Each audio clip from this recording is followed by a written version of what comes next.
Hi, I'm Anna Calder with InDe'B Quilt Shop, and I have a really fun quilt to show you. This is called Starly, and it is using fabric line Moonchild, both of which are from Fran Gulick. I hope I said her name right. And she's a designer for Riley Blake, and her tagline is Cotton and Joy. Okay, and it was just a really fun quilt to make. This is the entire block. Is all this in the orange, this ink right here. So the blocks are like 21 inches, really, really big because there's only 3 of them across and 4 down for the throw size that we put together in our kits. I love that you have this block here. Sometimes you see this going around more when you like look at some of these other ones. So other blocks, you can see that pattern a little bit more. Other times the star comes up. But I love the secondary little star pattern that came when you connected them all together. So it was just really a lot of fun to do that. This is the pattern called Starly by Cotton and Joy. It has some really great. I love that she not only tells you like what the sizes are that you're going to do, but she gives you a cutting layout of how to put together.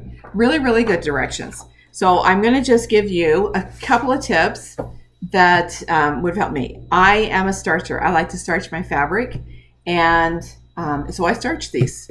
I want you to know that she is very frugal with her fabric. She uses it all there. And so it was a little challenging to like even cut all the background pieces out. I even went into the selvage because I had starched it. So my tip to you is on this one, do not starch, okay? And you should have no problem because you didn't starch. You do lose a little bit of shrinkage for doing that. The second one is cutting. Sometimes it's kind of hard. I have a 5.5 inch square ruler here. You can see this one. And I use this one because she has you like she tells you when you get done with this block, you should measure it and it should be da-da-da by da-da-da, okay? So one of those things that you have to like square up and cut are all of these flying geese that make up this block, okay? So I'm going along my merry way. I'm making a block first. I'm going, I'm cutting, I'm doing, I'm thinking, wow, she's really having you cut down, to do things.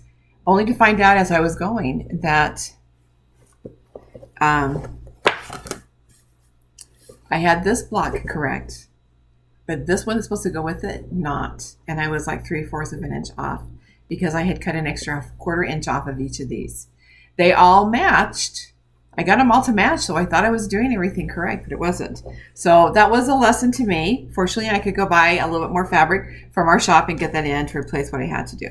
So what I found is I love using this little neon tape. We have some of it in our shop. You get 3 colors with it. And what I like to do is I like to put it on. And so this is the line right here, this 3-inch line. And what got me off was doing there's also on here a center line.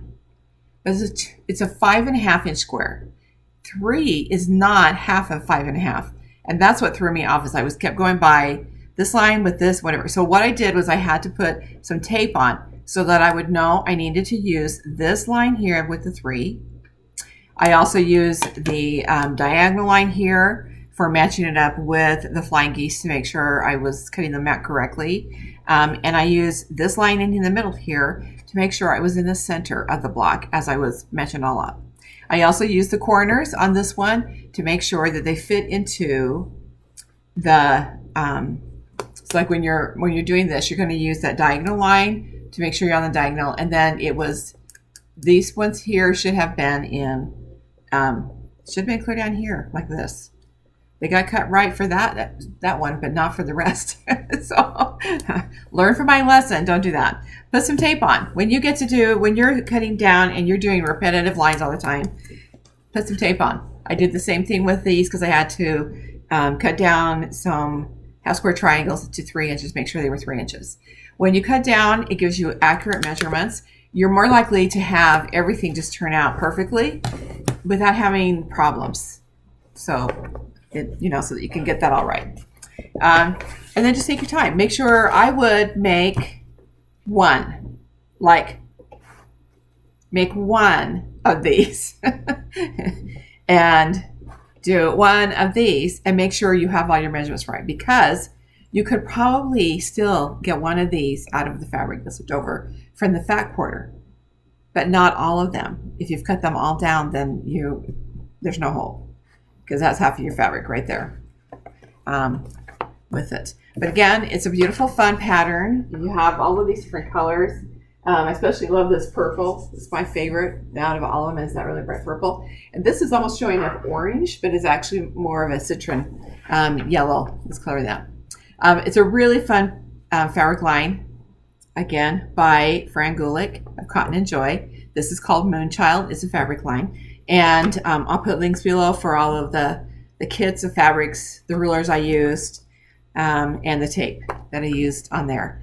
Don't forget to subscribe to our channel. That really does help us out. And like it. That gets our videos shared with more people that way. I also have another video that will be posted separately from this one that shows how I use these. And it gives you, up close, and you get to see what I got to do with those rulers. So thanks for joining me today. I'll chat with you later.